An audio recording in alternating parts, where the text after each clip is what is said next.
ఇచ్చిందా లేదో తెలియదు. ఎందుకంటే ఇప్పుడు ఒక అయోమయంలో ఉన్నారు. గతంలో కాంగ్రెస్ తరహా వాతావరణం ఉంది బీజేపీలో. అధిష్టానం అనేటువంటి ఒక బ్రహ్మ పదార్థం. ఎవరు అధిష్టానమో తెలియదు, ఏం చేయాలో తెలియదు. వాళ్ళు వీళ్ళకేమో ఫ్రీ హ్యాండ్ ఇయ్యరు, వీళ్ళేమో పైన పద్దాక మాట్లాడరు. ఆ కమ్యూనికేషన్ గ్యాప్ అట్లాగే ఉంది.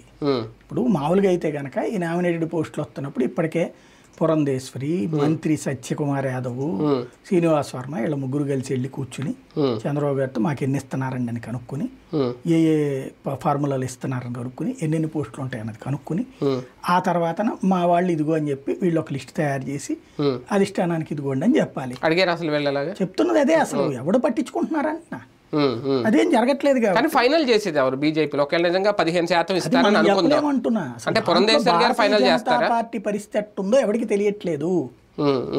అది అంటే పార్టీ అధ్యక్షురాలుగా ఇంకా ఆమె ఉన్నారు కాబట్టి ఆమె ఫైనల్ చేస్తారు, లేదంటే లిస్ట్ పైన పంపిస్తే ఏ అమిత్ షానో లేదంటే వేరే వాళ్ళు నడ్డానో చూసుకుంటారు. అసలు ముందు అట్టించి యాక్టివిటీ ఉంటే కదా మనం అవన్నీ మాట్లాడుకోవడానికి. ఆవిడేమన్నా ఆలోచిస్తుంటే చెప్పచ్చు, లేదా ఆవిడేమన్నా చెప్తే సమాధానం చెప్పచ్చు. ఆవిడని అడిగినోడు లేడు, ఆవిడ చెప్పేది లేదు, ఇంకా గొడవ ఏముంది అసలు? సైలెన్స్ అంతే, ప్రస్తుతం అయితే సైలెంట్గా ఉంది.